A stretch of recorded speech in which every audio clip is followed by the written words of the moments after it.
कट्टर मुसलमानों की पार्टी है, उनको मैं जवाब देना चाहता हूं, ये कट्टर मुसलमानों की पार्टी नहीं, ये कट्टर देशभक्तों की पार्टी है। कट्टर मुसलमानों की पार्टी नहीं, ये कट्टर संविधान को मानने वाले लोगों की पार्टी। इसीलिए जहां राणा रंजीत सिंह मंच पे बोल रहा है, हमारे बच्चा राय जी मेरे बगल में खड़े हैं और दूसरी तरफ जसीमुल हक साहब खड़े, तो ये इस पार्टी की खूबसूरती है। और जो एक तिरंगा साफा बांध करके हम लोगों ने इनकलाब की शुरुआत ढाका विधानसभा से किया था, आज महुआ की वैशाली जो लोकतंत्र की जननी कही जाती है, वहां से शंख आ रहा है। हमारे तरुण साहब, हमारे प्रदेश अध्यक्ष गए थे समझाने, मैत्री की बात समझाने कि तो न्याय अगर तो आधा दो, अगर इसमें भी अगर वादा है तो दे दो केवल 5 ग्राम, रखो अपनी धरती तबाह, तो निरोधन वो भी दे न सका, आशीष समाज की ले न सका। ये अब अंतिम संकल्प सुनाते हैं, अब याचना नहीं रण होगा, और AIMIM अब तैयार है इस रण के लिए, और आप जिसके जिम्मेदार होंगे। हम लोगों ने अपने दम पे 5 विधायक जीता था, और इस बार इतने विधायक जीतेंगे कि बिहार में अगली सरकार किसकी बनेगी वो AIMIM तय करेगा। केवल सीमांचल नहीं, केवल सीमांचल नहीं, सीमांचल के बाहर आज मिथिलांचल में भी जन सैलाब आया, और आज तिरप में भी आप लोगों ने एक इनकलाबी जलसा दिखाने का काम किया है, और अब पूरे बिहार को मैसेज दिया है, पूरा बिहार तैयार है। सीमांचल ने पौधा लगाया था, लेकिन अब छाव देने का काम AIMIM करेगा।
बहुत बहुत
हमारे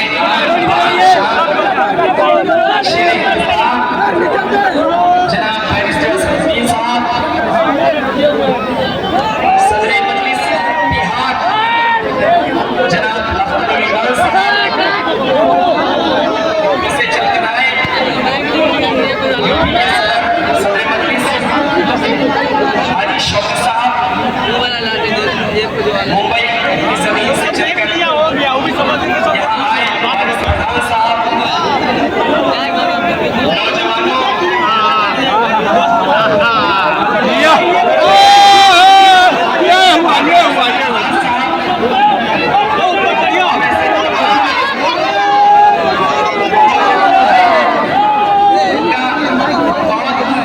शुक्रिया अदा करते हैं, उनके शुक्रगुजार हैं कि आप यहाँ आए, जितने भी लोग इसके यहाँ पे हमारी लड़ाई किसी दल से भाई खुशी से दो मिनट रुको यार, कैसे कर रहे हैं आप, क्या पैगाम जाएगा ये लेकर क्या जाएंगे आप? सदर साहब आपके बीच आए, संजीदगी से जो भी बात कहना है आप कहिए, कभी उनकी जात ने किसी को मायूस नहीं किया है, मुझे यकीन है कि संजीदगी से अपनी बात कहेंगे, यहाँ से भी मायूसी नहीं मिलेगी आपको, लेकिन अपने बात अपने पैगाम को संजीदगी से रखें। हमारी लड़ाई किसी दल से जमीन या पैसे की नहीं है, मकान की नहीं है, हमारी लड़ाई हिस्सेदारी की है, हमारी लड़ाई बराबरी की है, हमारी लड़ाई इंसाफ की है, जो और दलों ने अब तक हमको इससे महरूम रखा है, जो भी हमने भरोसा करके उनको अपना वोट के शक्ल में इस्तेमाल किया है। सीमांचल यात्रा निकली दिया है, सीमांचल यात्रा कारवां एक साफ निकला, 24, 25, 26, 27 हम लोग कंटिन्यू रहा, आप देख सकते हो हजारों के नहीं लाखों की तादाद में लोगों ने हिस्सा लिया। देखो जो पट्टी मजलिस से आज लोगों को विश्वास था बैरिस्टर साहब की क़यादत में तो आकर जुड़े जमात के साथ और एक ही नारा लगाया, दर्जा मुन्ना आगे बढ़ो, हम तुम्हारे साथ हैं, जिंदाबाद जिंदाबाद जिंदाबाद जिंदाबाद, जो तुम्हारे हक की बात तुम्हारे लिए इंसाफ की लड़ाई करता है, एक जगह नहीं सदर बिहार आदिल साहब, वारिस पटवाल साहब, दीगर कायदे मजलिस इत्तेहाद मुस्लिमीन, यहाँ पे बैठे हुए कौम के बुजुर्गों, नौजवान साथियों, वसीम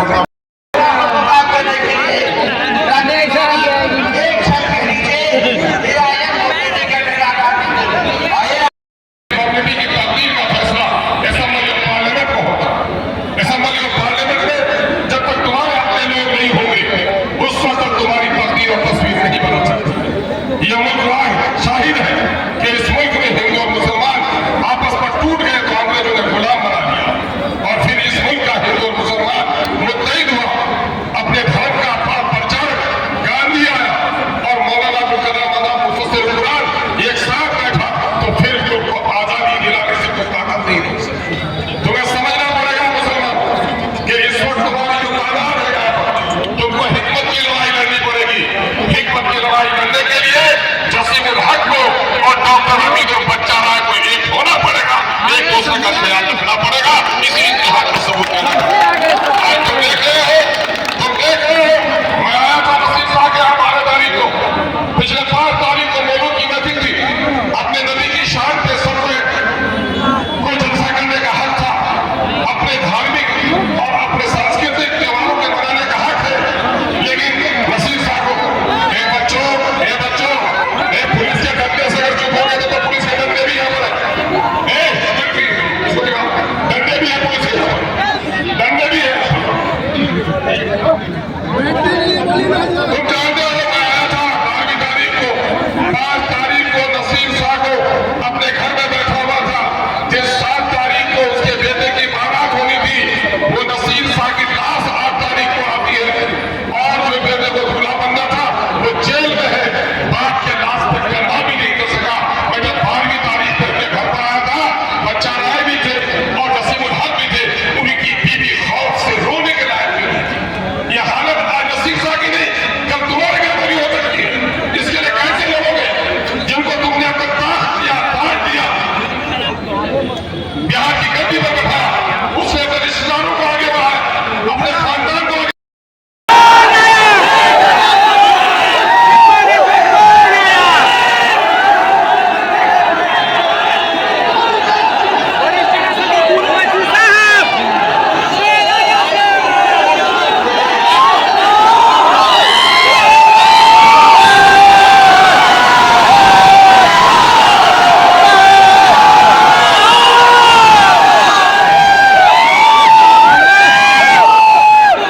उनको अपना सियासी हक नहीं मिलेगा,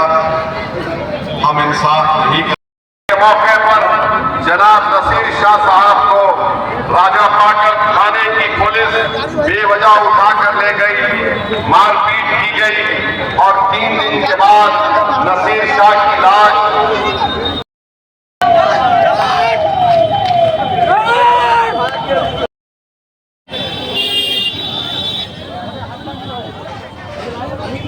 முடியும்னா